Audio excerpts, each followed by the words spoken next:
Bethany Manctelo here. Welcome to our Millwall fan show with some new voices, but the same focus. Just everything Millwall. Enjoy! Welcome to the 2024-25 series of Millwall No One Likes Us Talkings, our Millwall fan show. I'm your host, Eamonn Barclay, and with me I have the No One Likes Us Talking team of Stan Godwin, Dave Hart and Jeff Burnige. Not everybody likes them, but they don't care. Well, the fan base fears we have seen the last of Ryan Leonard and Danny McNamara after they came off injured against Cardiff. We're certainly struggling in various departments due to injuries. And in fact, there's been some movement to bring some players in. Josh Coburn, who's on loan with us from Middlesbrough, the club have put a bid in, but nothing's come back on that one as yet. And with regard to a young midfielder at Wolves, we've had that bid rejected. So will there be any more? We'll have to wait and see. Anyway, pleased to be back, one and all. Yeah, always. Well, Dave was here last week as well. He's always here, you know. So it's not that much of a comeback, really. Talking of Dave, Saturday was a disappointment. We lost by a solitary goal against Hull City, who had not won away for some time. How would you describe the match? We were hopeful of a result. We really were. But from the kick-off, it was obvious that we weren't even at the races. Hull had come, they'd obviously looked at us, they'd identified areas that they can negate us, and it works. We were completely outplayed in every position across the park, and we just couldn't get any rhythm going or any threat. It's a really disappointing game. Yeah, I think it was, and they all appear to know our weak area coming down their right-hand side played out much benefit for them. Thanks, Dave. Stan, first league goals for Scanlon, and Bangura Williams had his first goal for us against Dagenham. But 2 goals from Cardiff left us spitting feathers. What was your take on the match? As far as the performance goes, right, it was a vast improvement from the one that we saw on Saturday against Hull. The goal by Scanlon was exceptional. To be fair, they were both good goals. The thing about Cardiff was they were always looking and working for openings. You know, they never ever took their foot off the pedal. When you're playing teams like that, you got to go toe to toe with them, because if you don't, you get caught out. Yeah. Because we went 2 up, and then right towards the end of the first half, I think it was Cooper. Somebody had the ball. One of our defenders, instead of him leaving it Cooper and letting the other bloke deal with it, he comes in, slices it. It goes to their bloke, and he puts it in the goal. And again, in the second half, moment they come out Cardiff, they were probing, they was on the go all the time. And in the end, it paid off for them. Again, I think it was Billy Mitchell, gave the ball away. I mean, we've got to do something about our retention of the football. Yeah. Because if you keep giving the ball away cheaply against teams like Cardiff and teams like Hull, you're going to get punished. Biggest fear I've got for this week is not the result or even the performance, as strange as it may seem. Go there and we're going to get another couple of injuries. And when we get these injuries, I mean, they're just never ending, aren't they? Jeff, I'm going to cut over to you. Jeff, some fans are saying Alex Neal does not have a clue. We've got Edwards II. He does not play the Millwall way, whatever that and they mean by that. We need 2 big attackers up front. What are your thoughts? Well, how many people are saying that, I wonder? Quite a lot out there on social media. But not the silent majority, probably. I don't think there's anything in that. Alex Neal's an extremely experienced manager. Joe Edwards had no experience as a manager, so they're 2 completely different things. Yeah, it's been a struggle so far to get a league win. My emotions for the Cardiff game, I just felt so sad for the players because we suffered 2 long-term injuries in the game, and then both Bangura Williams and Watmore clearly had to come off. we were really struggling, and it did look poor in stoppage time particularly. We just could not clear our lines, and clock was on 96:55 or something, and Billy Mitchell saw it, and he tried to hook that ball out of play, which would have been the last kick of the game. But unfortunately, it went straight to one of their players. That created the goal. Felt so sorry for those players. They must have been so down, conceding in stoppage time in both halves. There's quite a few fans, though, Jeff, who saw, I think, like Stan said, that there was light and there was improvement. So, what about Crama? You obviously saw Tristan Crama on the field? As far as I'm aware, he's never played right back in his life. And the first throw on he took, it didn't look like he's ever thrown the ball on in his life. But to be fair to the lad, he did really well. Yeah. He certainly took the eye in forward positions. I did have a look at him defensively because we would like not to disrupt that back four too much, or back three as it is now. The first signs were very, very promising from him. Yeah. That looks to be a good signing, and so that's good work, I think. Yeah, he's got pace, he's got physique. Yeah. And he's had apparently he's had a good half season at Exeter, who have had their best season in years. So I've got a good feeling about that signing. That's right. Thanks very much for that, Jeff, Dave, Stan. Wonderful stuff. We'll take a break there and hear about our sponsor, G&M Motors. Hi, this is Jess Tuffield from G&M Motors. Operating from a modern and purpose-built facility in Milton Road, Gravesend, G&M Motors offers a complete range of new Honda cars and services. As well as new Hondas, we have an extensive range of used cars, including ex-Motability cars from a variety of manufacturers.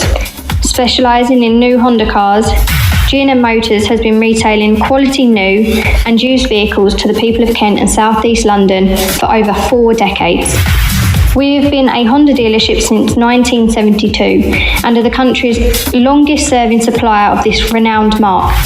Conveniently sited just 2 miles from the A2, 10 miles from the M25 and Dartford Crossing, visitors to our showroom are assured a warm welcome from our experienced and friendly staff.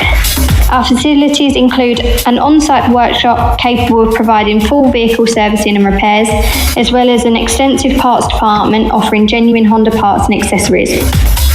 The expertise of our skilled mechanics is not limited to just Hondas, but extends to most makes and models of motor vehicles.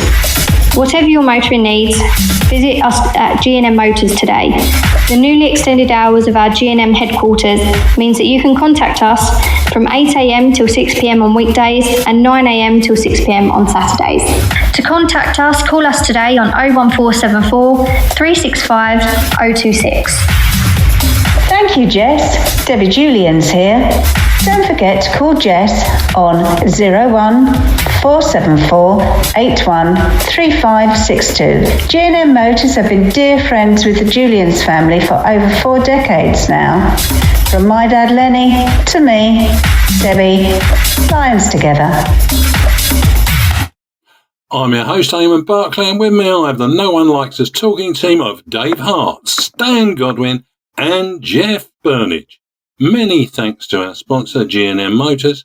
Why not check the Hondas out and see what else they have on site at Gravesend? Our first guest of the evening never ceases to amaze our Director General, George Lampy, who was always impressed by his consistently smart appearance. Not George's appearance, but Kevin's appearance. Kevin joined us in February of 1982 from Colchester United. He departed 3 seasons later and joined Reading. He eventually hung up his boots, following a journeyman's type illustrious career. Those boots got hung after he rejoined down in the English League, EFL these days, Gillingham. We must mention his goal-scoring prowess. He was a great striker for us, scoring 35 goals in 116 appearances, of which actually there was 11 of those were from the substitute bench. Let's welcome one of a duo of footballing brothers and say a big hello to Kevin Bremner. You're most welcome. No, thank you very Kevin. much. All right, That Kevin. was Good evening, Kevin.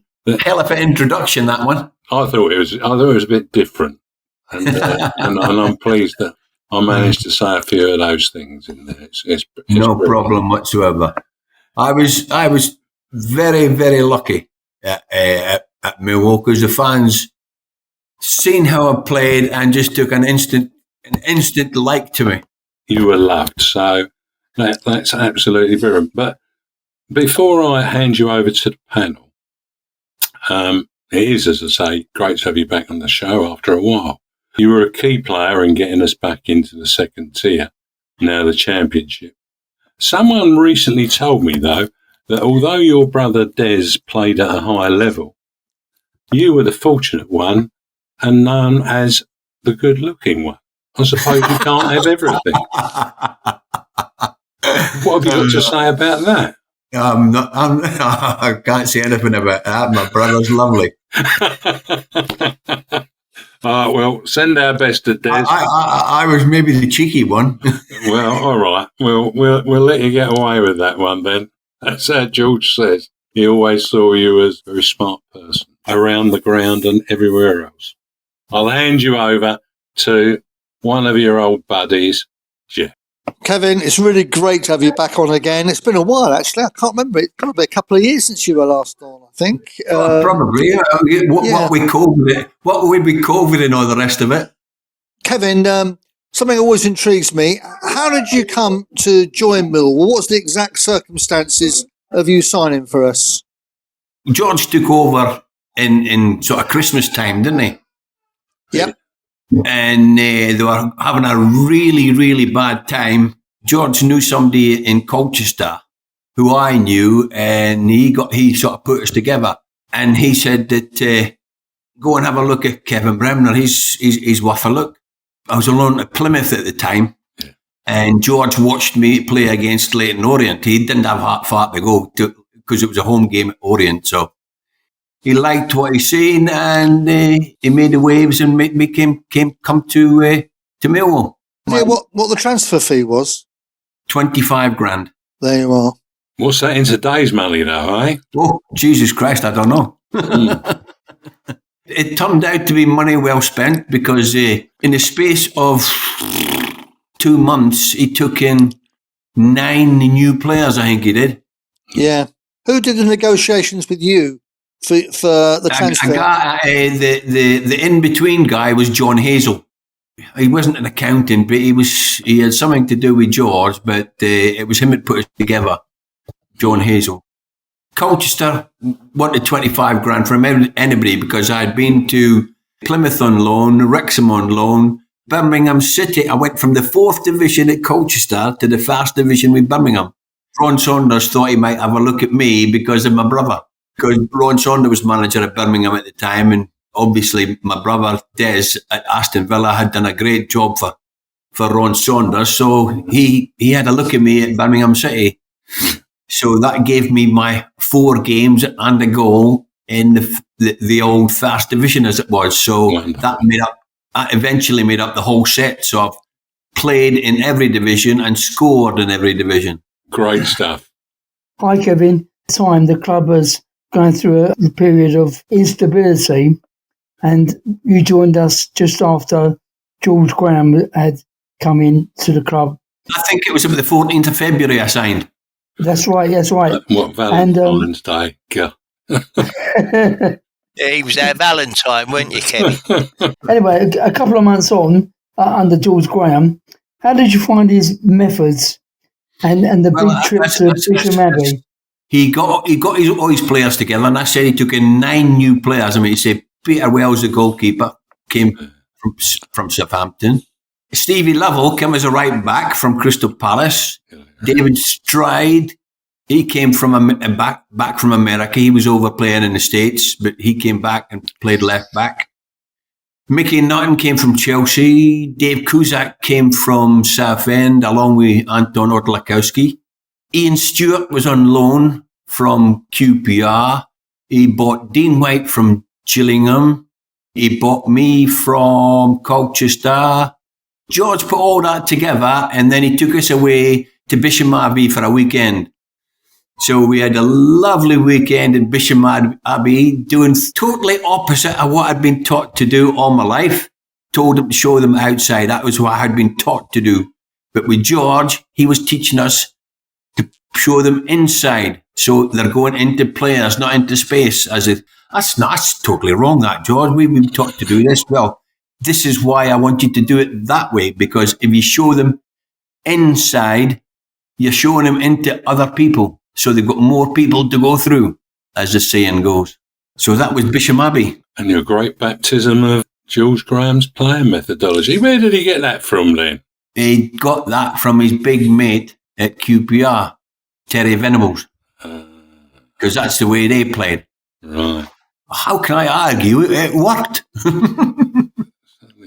He got us out of the SHIT anyway.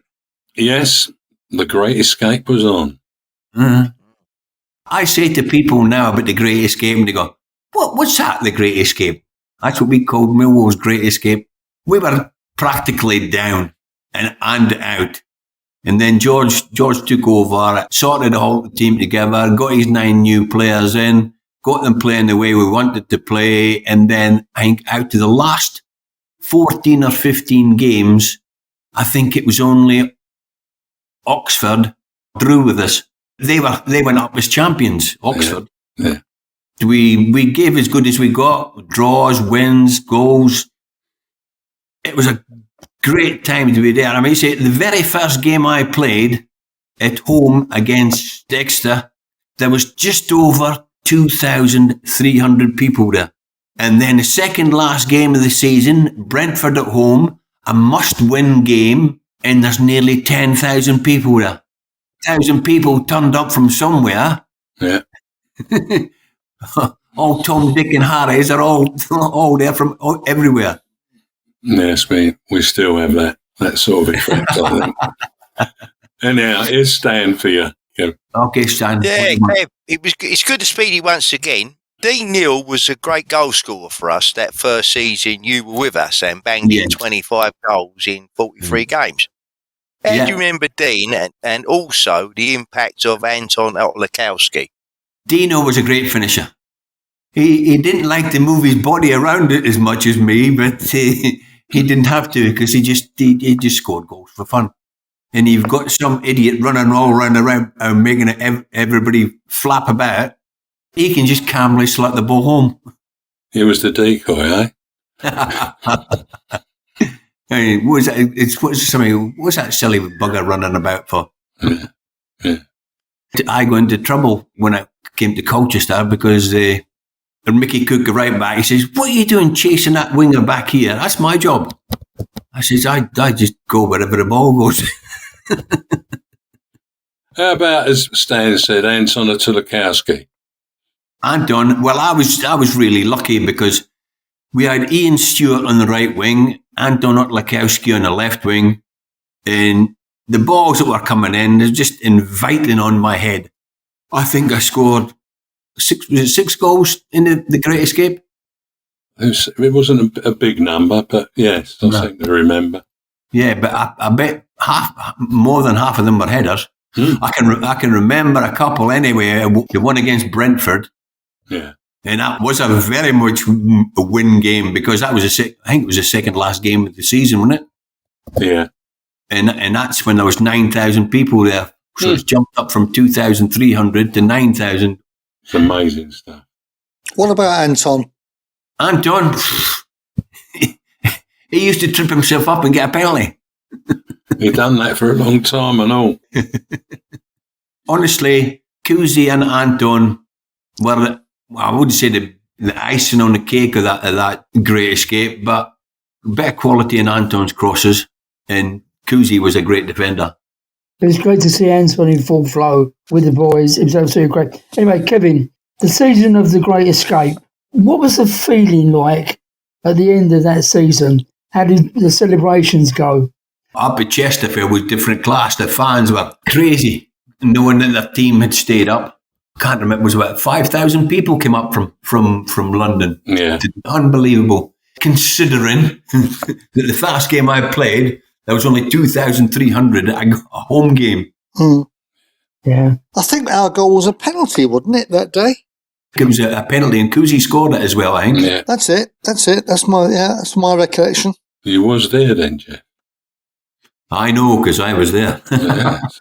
Look, you said there were 5,000 there of our fans. I've met at least 10,000 people that claim to have been there. Well, I know I was anyway. That's for certain. It would have been nice to score in that game as well, but it is what it is. Well, who won the penalty? I can't remember. If it had been me, I would have probably Anton. Anton used to trip himself up and get a penalty. But Cusack taking the pen, was that expected? Was he a normal penalty taker, or did he have the most bottle, or what? I don't know. No, strange one. But it doesn't matter. It's history now. We scored and we stayed up. That was it. And we had a good night out in one of the clubs. Is there any more on that? I know. Okay.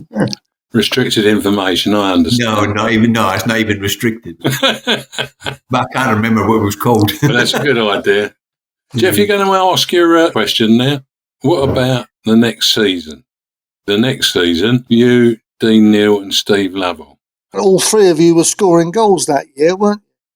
I got injured. I just came back at the right time towards the running.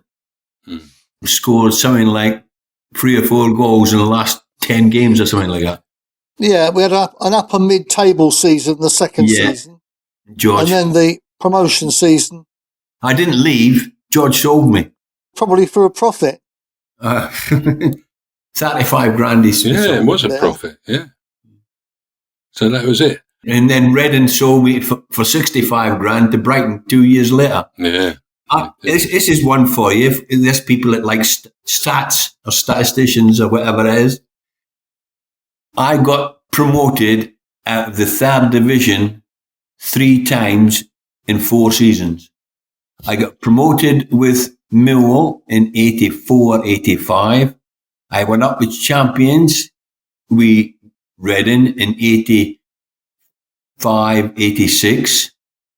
And then in 87-88, I got promoted with Brighton, all out of the 3rd division. Yeah. 3 promotions in 4 seasons. Yeah. You should have got a 3rd division medal for that, I think.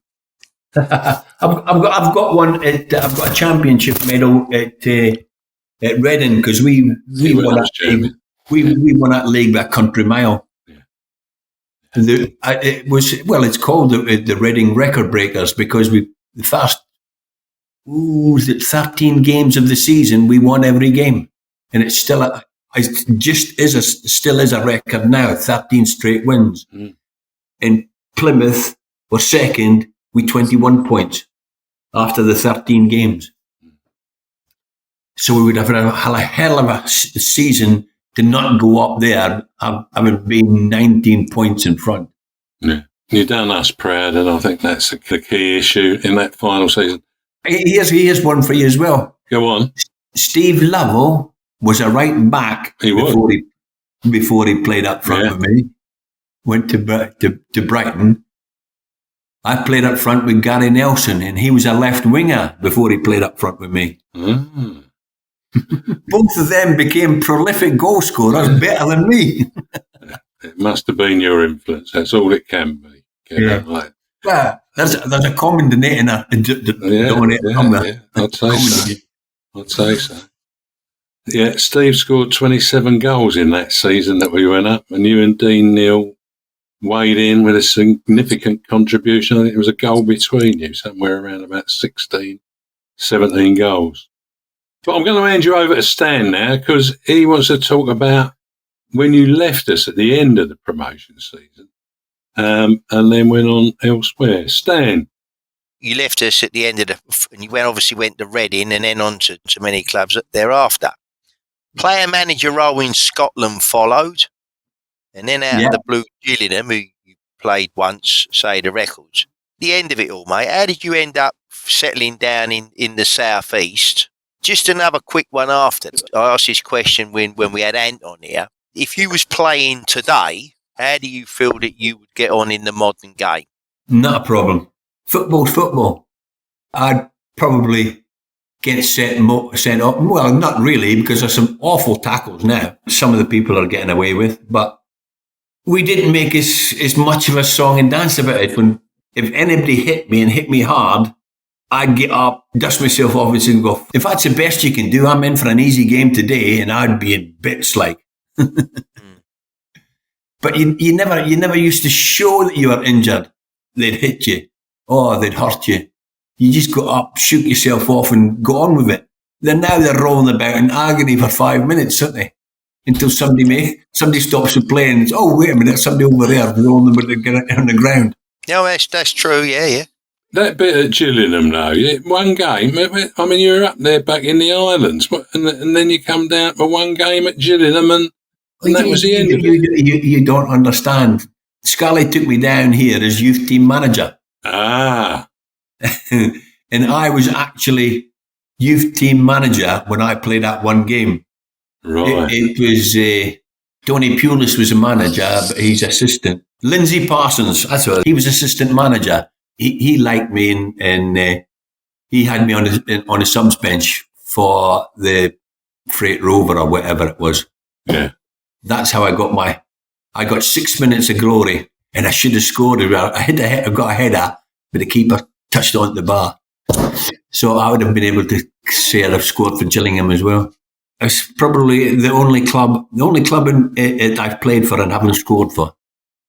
Well, that's a memorable quiz question. Anyhow, Kevin, you know, the old Millwall fans still love you. And there's a former players' association coming up at Millwall. Would you see yourself participating as a member at events and attending games at the Den under the association? Of course I would. Well, we'll be delighted to get you along, and I'll let you know how things evolve on that. It's great to go back. I've been back a couple of times to a couple of games. Yeah. But I haven't been. You can't get the same time to do it now. No. It is tough. One of the times I was there, it was not long after that Betfred advert came out. Oh, right. Yeah. When you was, I remember all that. Here he comes. As Jules says, Mr. Suave and Sophisticated still. There you go. Yeah, Betfred. It was great. That took a whole day to shoot that, 40 seconds in West London. It's amazing. Absolutely amazing. Well, I'm glad that they looked after you for that. And it's a memorable ad as well. Memorable ad. Anyhow, look, before you leave us, we have Ted's Prediction League. I'm going to ask you to predict 3 scores in the Championship. The results will be brought together at the end of the season. We'll know who of our guests, host, panel, regular reporters are the best score predictors of the season. So here we go. Here's the first one. It's not a surprise. It's Luton versus Millwall. What score would you predict for that? Well, Millwall better win. I hope so. I'm going to say 3-1 Millwall. Lovely. Stoke versus Oxford. Oh, I'll give Stoke 3-1. 3-1 for Stoke. And Burnley versus Leeds. But Leeds is now everybody can remember Billy Bremner as captain at Leeds in Scotland. Yeah, of course he can. All of us lot on here, anyhow. And that's why I'm a Leeds supporter. Oh. Because Billy Bremner was captain of Leeds and Andy was captain of Scotland. Right. Also, that team of Leeds in the early 70s, late 60s, early 70s, was full of Scotsmen anyway. It was. David Harvey. Peter Lorimer. Yeah. I know. Eddie Gray. Yeah, that famous Scotsman, Jack Charlton. Oh, he's an Irishman, sorry. Joe Jordan. Yeah. Joe Jordan, yeah. It's a good job we're not on in a couple of weeks' time. We're playing Leeds in the cup. Yeah. Oh, no. Yeah, it's good. I'll probably have to cut that bit out. Burnley Leeds. I'll have to be 3-2 to Leeds. 3-2 to Leeds. That's great stuff. Thank you. And thank you for joining us and sharing your thoughts about Millwall and beyond. As always, having you on the show has been an absolute pleasure. It's been an absolute pleasure to be on it. Well, and we look forward to talking with you again in the not too distant future, and hopefully under the umbrella of the Former Players Association too. In the meantime, all the best to you and Helen and yours. But we're going to say bye for now, Kevin. Okay, thank you very much. Cheerio, see you, Kevin. Kev. Cheerio, Thanks, boys. Kevin. Thanks for having me. It's been a pleasure. Good night now. Now, let's hear from Ellis Barr. Hello, Ellis here, and I'm glad to be back talking about Millwall. I know many have watched my videos. Thanks for your support along the way. It is now time to hear what all the Millwall teams are up to. Come on, Millwall! Yeah, come on, Millwall. Yes, not a better word said at the moment. Anyway, first up, we have got Andy Dolan from Millwall Pride, who's talking about the cup tie that they had against London Falcons at the weekend, where they lost 4-3. And following that, Paul Odin will update us on what he's up to, or perhaps what he's not up to. Yeah, we played down at Motspur Park, which is Fulham's training ground. We're on a nice artificial 4G pitch, very wide pitch that they use for training. So that was a nice experience. It was a bit like getting into a billionaire's compound, getting in there, because you couldn't just sign in. You had to all wait as a group, and then a little fella came and guided us round and kept an eye on us. It's like being chaperoned. Yeah, the final result was 4-3, and it was a proper cup tie, proper back and forth. We went a couple of goals down early on, started getting the ball down and using the width a bit more, playing our game, got it back to 2-2 just before half time. We went 3-2 down, pulled it back again. Yeah, really even game, like up both ends. We had a couple of really good chances that we just couldn't quite take, and then they nicked it on about 85 minutes from a set piece. Corner swung in. One of the guys headed it towards goal, but they just had somebody in the 6-yard box who just got a flick to it just before the keeper could punch it away, and they managed to see it out after that. Considering they play at a higher level than us, really, kind of a lot to take from the performance. The most important thing was we went to the pub after, and they gave us some nice hospitality, and we had a lot of food and broke our dry January resolutions together, and that's what it's all about. Hi, it's Paul Oding at the Millwall Romans. Obviously, a bit disappointing result from the Pride team there, but they gave a good game out of it, and hopefully they'll go on into the plate competition and win that. Bit gutting for Millwall as well, conceding in I think it was the 97th minute against Cardiff in the week. This week, though, Luton Millwall. Let's say I'm going to say Millwall are going to win that. They're 1-0. Stoke Oxford. I think Stoke will win that 2-0. And Burnley Leeds. I think Leeds will take that 2-0. Well, yeah. Thanks, Paul. I'm hoping we'll get that 1-0. It'd be brilliant, wouldn't it? Absolutely brilliant. Jeff Burnige stepped forward once again in the absence of Miles Thornton to report on the Millwall Lionesses for Maritime Radio. Jeff Burnige picks up the story for Maritime Radio. Maritime Radio Sport. Millwall Lionesses remained unbeaten in 2025 when they defeated Sport Benfica and London 2-1 at St Paul's Sportsground, Rotherhithe on Sunday. Manager Ted Jones brought back Grace Seeley into the midfield following the injury to Alice Wood in training. Liv McGregor led the attack when she is normally a wide player, and she caused many problems in the opening minutes and brought 2 good saves out of the Benfica keeper. Millwall were dominant early on, so it came as a shock when they went behind on 9 minutes when Carlos scored on the break. The Lionesses had beaten these opponents 3-0 in December, and they were looking for a quick response to going behind, but Benfica gained confidence from their goal, and they kept the lead until well into the second half, despite good chances for Maisie Joyce and Kira Watling. Gradually, the Lionesses were getting close to an equaliser, mainly with Millie Connell and Kira Watling feeding the always energetic Mia Lockett on the right.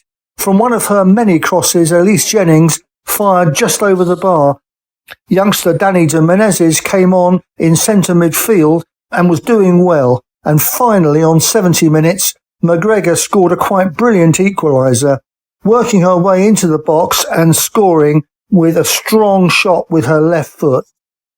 Another young midfielder, Flo Winfield, then came on, and now Millwall were looking likely to find a winner. There were only 2 minutes of the 90 plus 13 remaining when Kira Watling went down the right and crossed for Lockett to finish brilliantly at the near post. And Emma Squirrel finally got back on the pitch after 2 complete seasons out with injury. The Lionesses are now at home on Sunday when they entertain table-topping Dartford with a 1:30 kick-off. Jeff Burnige for Maritime Radio. Maritime Radio. Sport. I think they've produced that insert now for when Jeff and Miles are on. It seems to be rather nice anyway. Maritime Radio Sport. Jeff, have you got anything to add to what you said in that? And we're having Mia on later, aren't we? So she'll tell us a bit more about it. It's going to be Dartford. They bring a lot of fans with them, so there'll be a big crowd at the St Paul's on Sunday. The crowd's been going up, and free entry. Let's hope we get a really good attendance for that game. Be wonderful. In the meantime, we face Luton Town at Kenilworth Road in the league on Saturday for a 12:30 p.m. kick-off. The Hatters sit in 23rd place in the Championship on 26 points, and we sit in 17th with 31 points. Only not too much between us there. But we do have a game in hand over most of the league opposition. The odds for a Millwall win are 5-2. A draw is 21-10, and a win for Luton is 11-10. These are tight odds, and for the first time in a while, we are seen as the underdogs when facing a lower-placed opposition. Briefly, guys, it is an away win, is it, or something else? Please give your score prediction when you answer. I'll go to you, Jeff, first. We haven't done very well against teams below us in the last couple of weeks. This is another one like that. But even though we sustained a lot of injuries against Cardiff, I mean, 2 had to get, 1 carried off, 1 helped off, and Bangura Williams and Watmore both substituted looking as if they were carrying something. So every grounds to be pessimistic, but I'm not. I got a feeling that'll bring out the best in our team, and I'm going for a Millwall win. I'll go 2-0. I'm taking on what Jeff said. I'm going to go for a bit more high scorer one. I'm going to go for a 3-2 Millwall win. Oh, I'll have that. Every day of the week. Well, you never know if the boys are scoring. How about you, Stan? My thought is it is a game that we must win.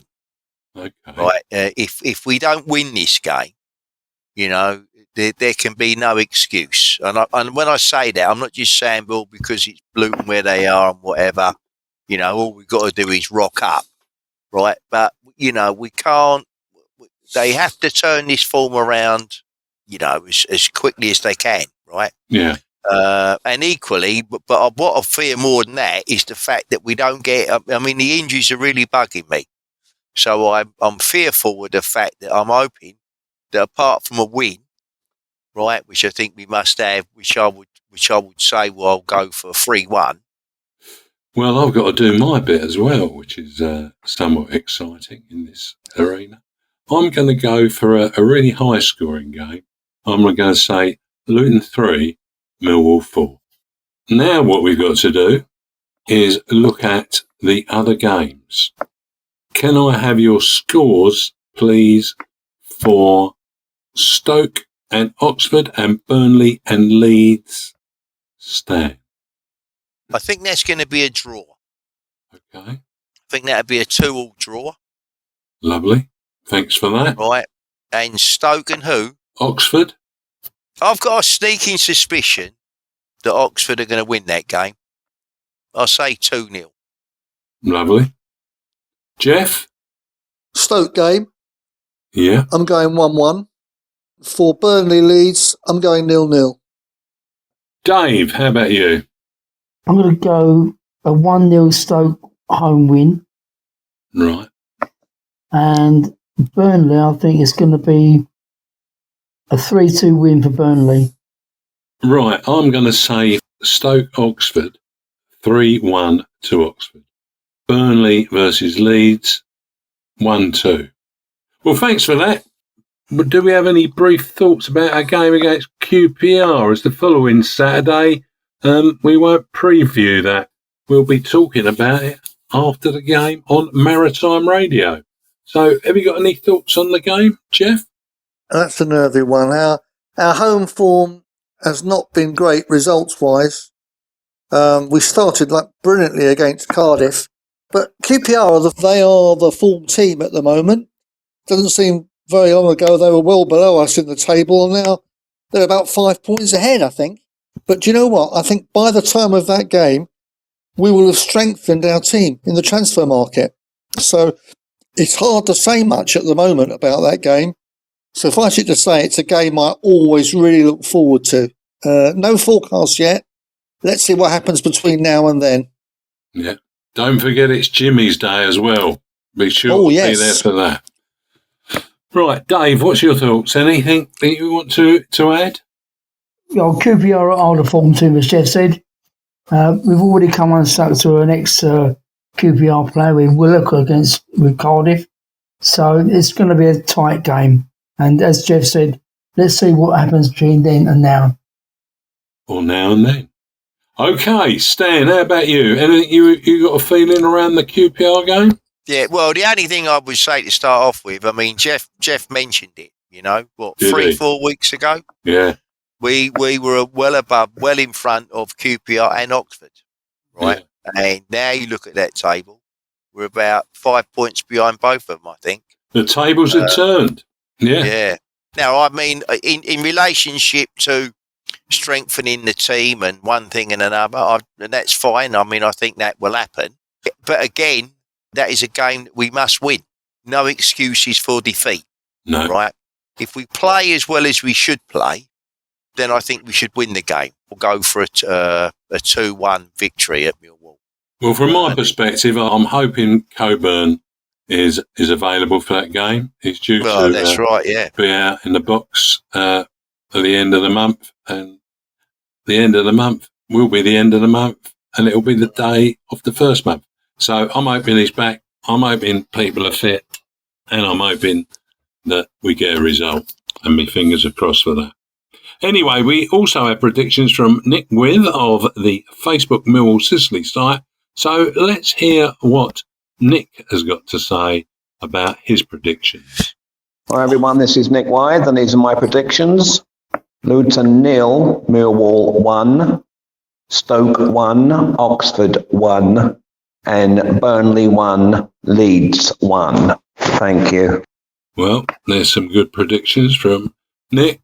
Nick is delighted and he's still up there, and it's now considered that there's a return flight and a 5-star hotel and a Manzi's pie and mash in the Bahamas riding on this. And he hopes instead of looking down the Caledonian Road, Ted is actually looking at somewhere a bit more special when he wins the prediction. So let's see where that all goes to. Well, that sounds good, doesn't it? Yeah. It does. According to Jules Lampy, we must thank Dave Hart, who collates the results, often under an umbrella. Now, I'll briefly... what's all that about? Well, I'll tell you what that's all. I said it. Sometimes the job is arduous for Dave Hart. George only associated that with Dave being out in the rain. Does that make sense to you, Dave?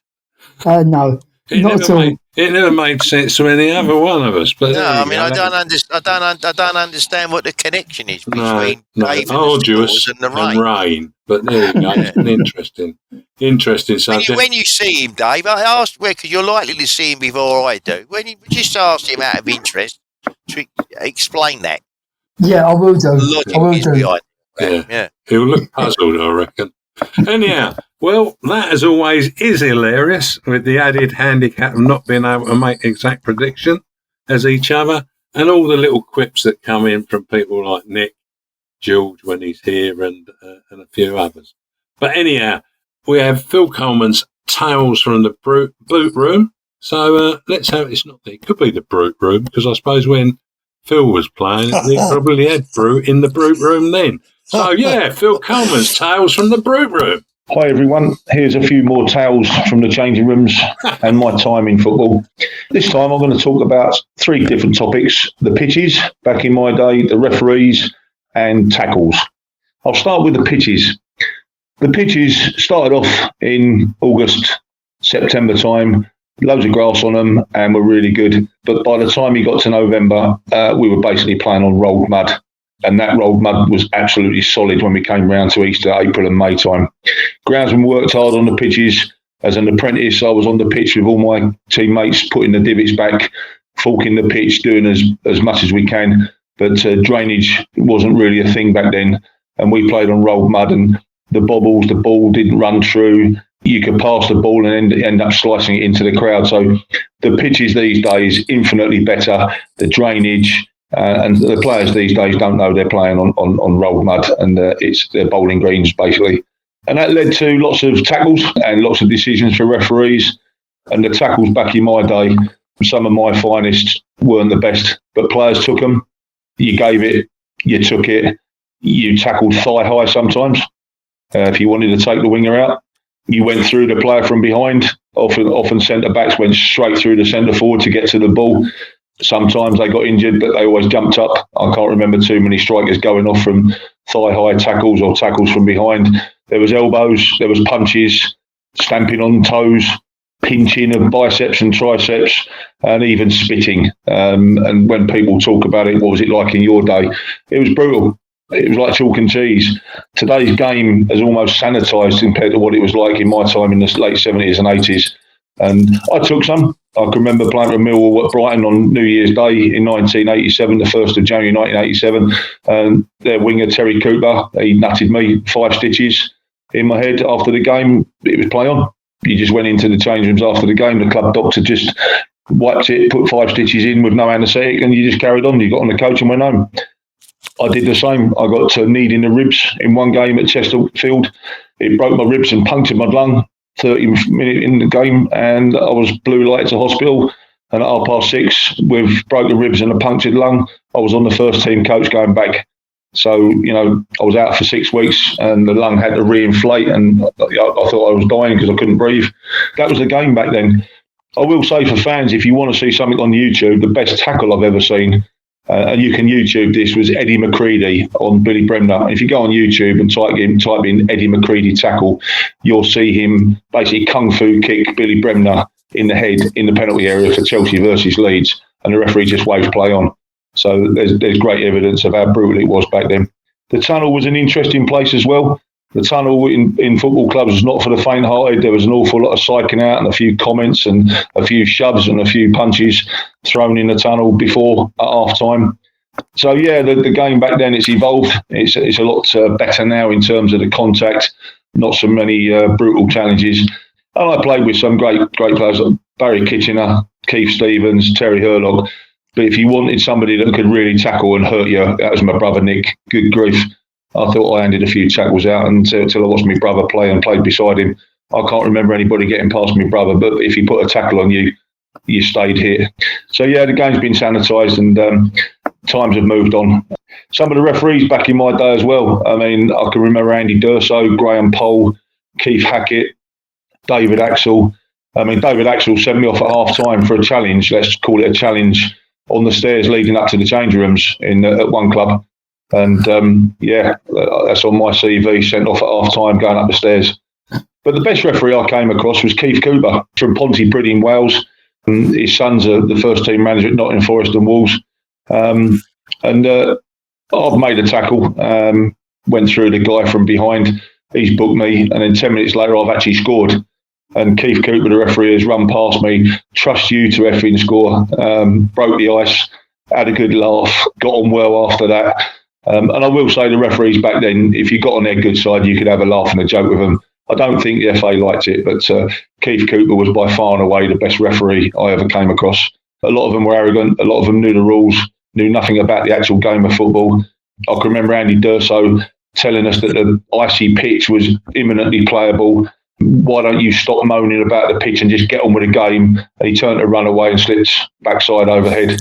Yeah, I think a few of us got booked for telling him the pitch was icy in no uncertain terms.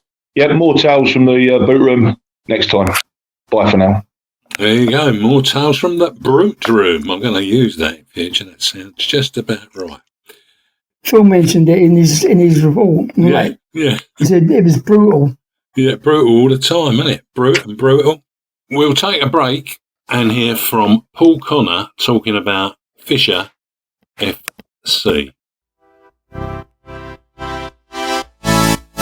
Hi, I'm Paul, a Millwall and Fisher FC supporter. There's always been strong links between our clubs, and as such, Fisher FC would like to remind Millwall season ticket holders and supporters club members that entry to watch Fisher is just a £5 if you show your card at the gate. I'm your host, Eamonn Barclay, and with me I have the No One Likes Us talking team of Dave Hart, Jeff Burnige and Stan Godwin. Fisher face Corinthian at St Paul's on Saturday, and if you want a live fix and are not travelling to Luton and remembering that it's an early kick-off at Luton, why not get along at 3 p.m. and see if the Fish can defeat the Corinthians. Our second guest is one of our triple sponsored players amongst the Millwall Lionesses. Her footballing journey started at Crystal Palace as an under-10, and she was fully supported by her dad and brothers, who have all played a significant part in her journey. Today, she engages in the work of the Millwall Community Trust. Very notable that he was part of the team that went to Demelza House and does coaching herself. Let's give a big welcome and say hello to Mia Lockett. All right, Mia. Hello, guys. Mia. Hi, Mia. Hiya.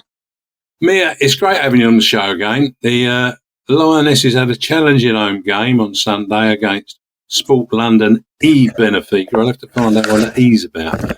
Which was That's an the excellent... Spanish. It's the Portuguese for hand. Is it? Yeah.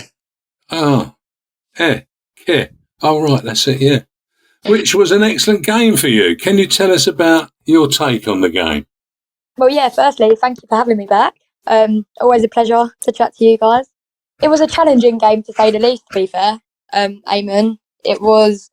We knew that Benfica, they'll give us a good game. I think when we last played them, it wasn't really a true reflection on them.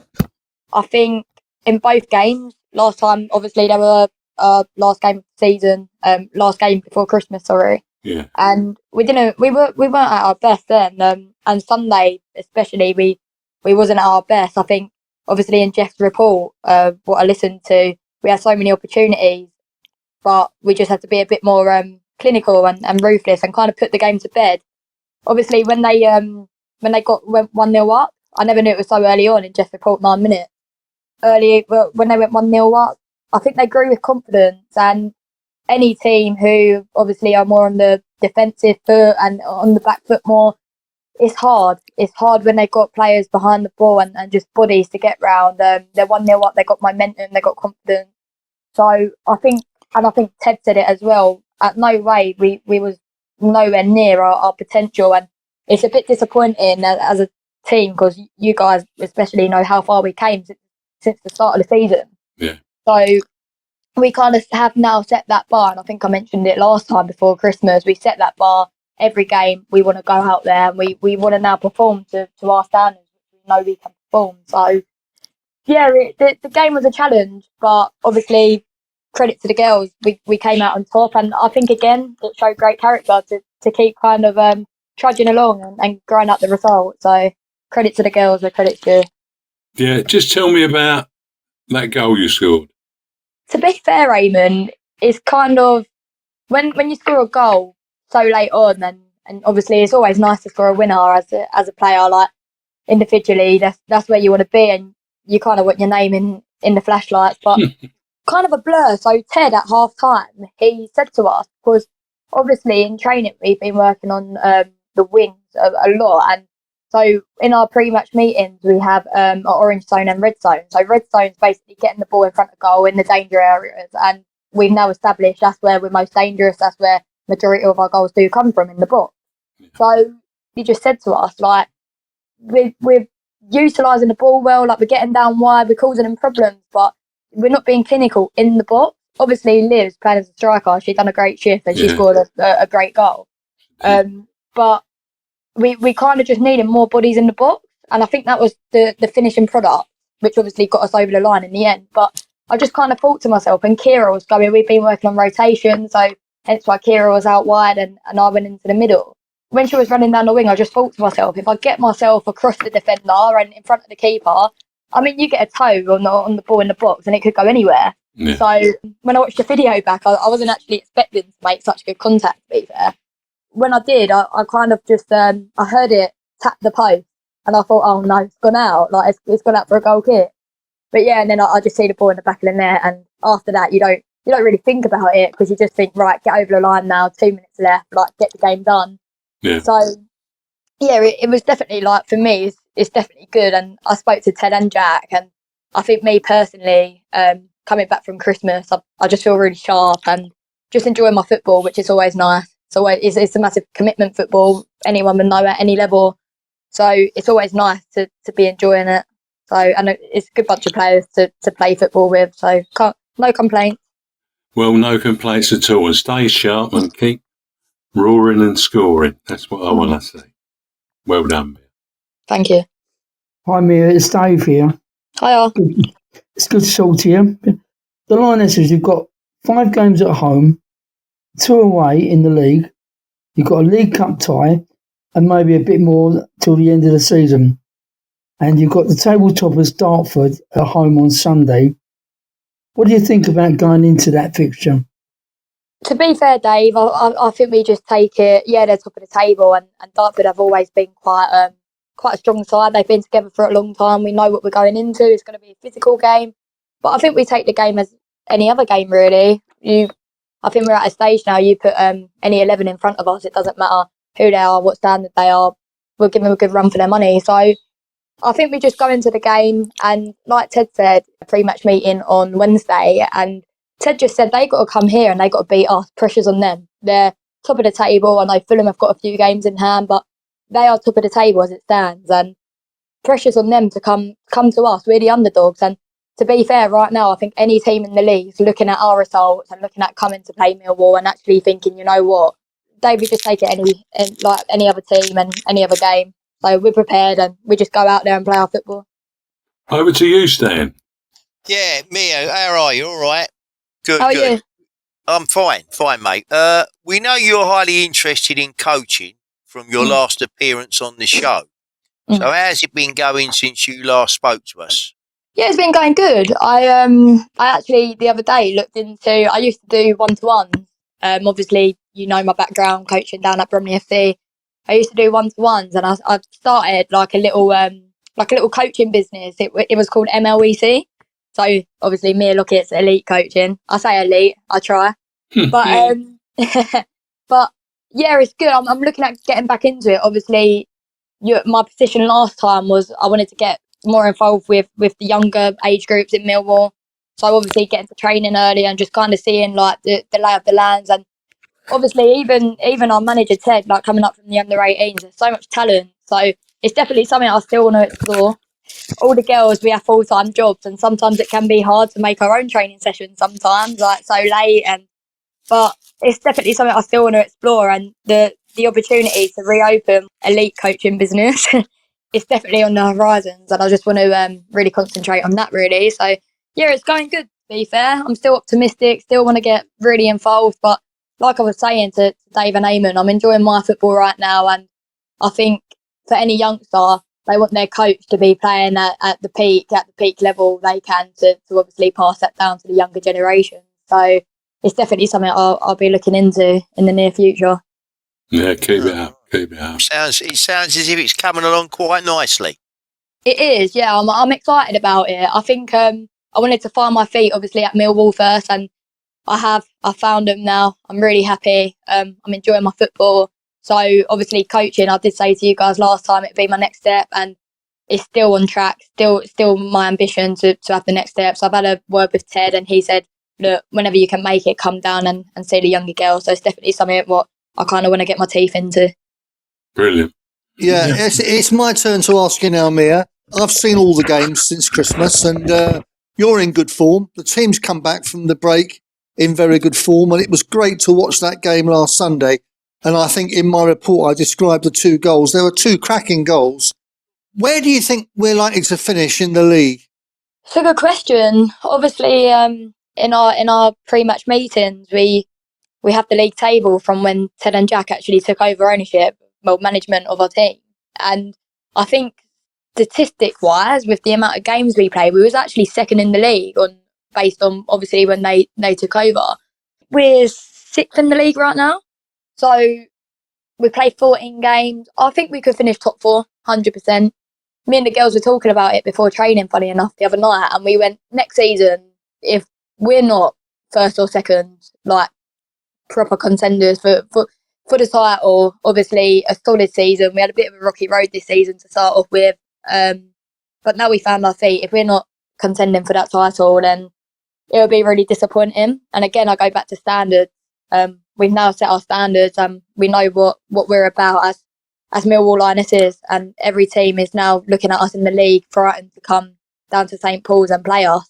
So credit due with the girls is we've really found momentum. So I think top 4 100% will be disappointed with anything less. But again, like I said, we're just taking game by game, and we're just showing up, playing our football, and as a unit we're a tight bunch. So we're just enjoying basically sharing time on the pitch together right now. But yeah, top 4, anything less will be disappointed. Mia, what would you say to the Millwall fans who may be starved of live football on Saturday? Jeff's amongst that group as well.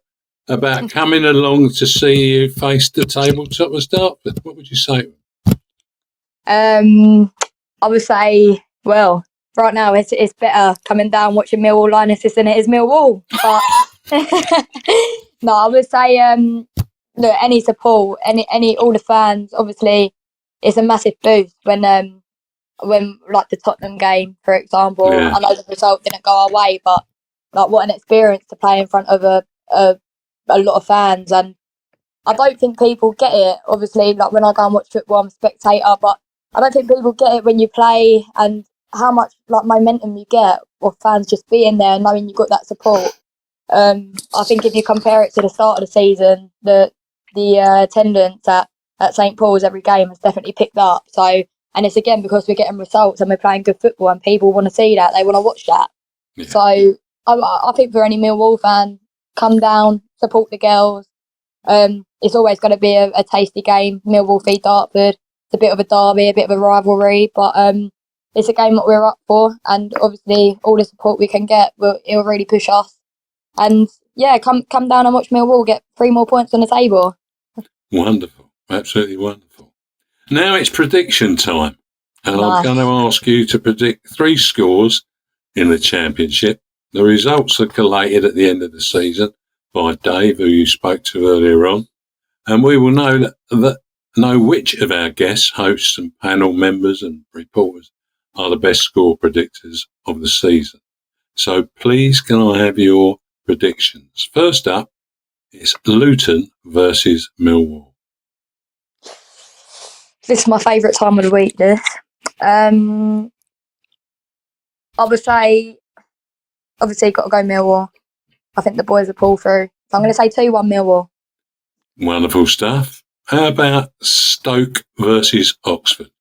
All right, I'll go 1-0 Oxford. Okay. And Burnley Leeds, high profile game. Burnley Leeds. Oh. I think there'll be goals in that. I'm going to go 3-2 to Burnley. Okay, well, that's wonderful. And let's hope you can be lucky and win a prize. But aside from that, Mia, absolutely massive thanks for coming on the show.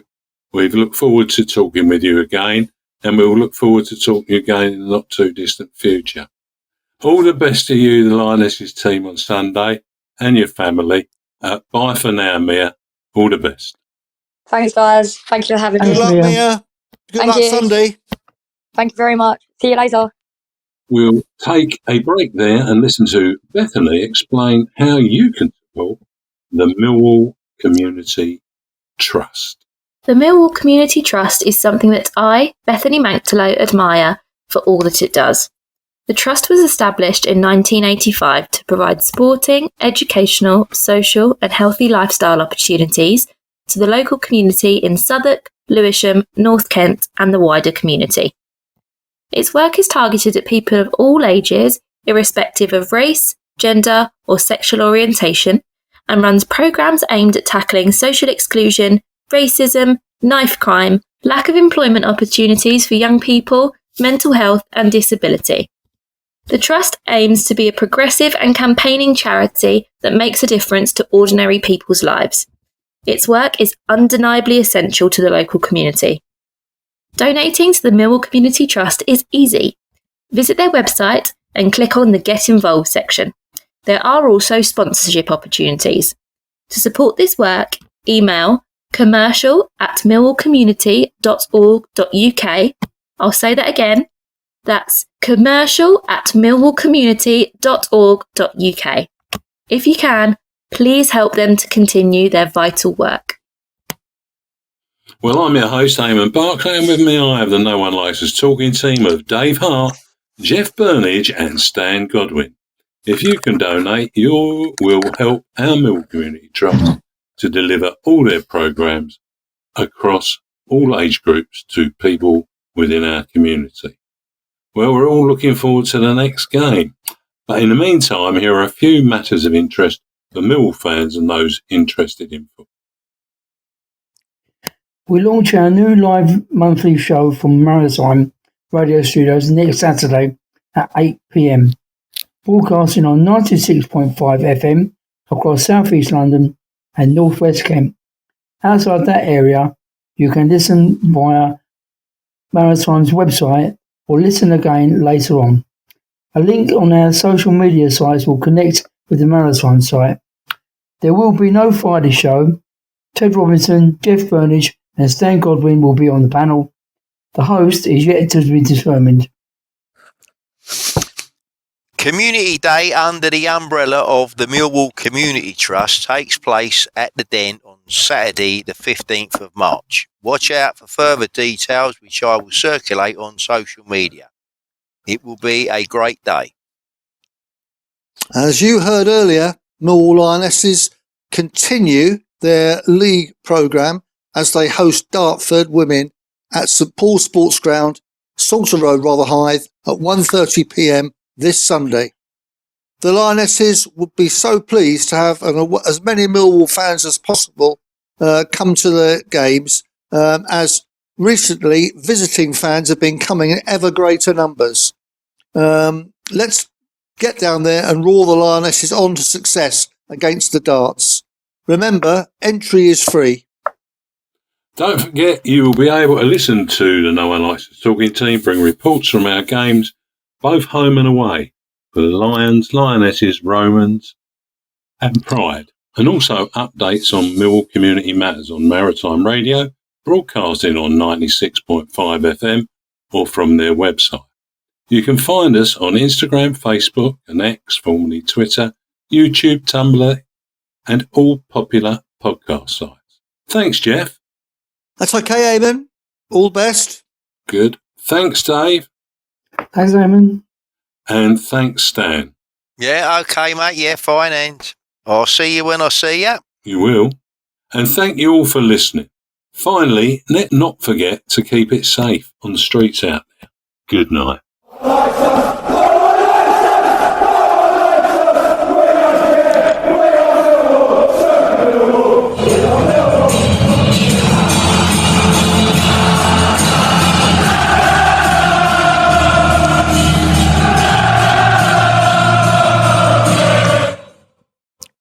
Our Millwall Fan Show is sponsored by G&M Motors of Gravesend, Honda dealers and much more. Thank you.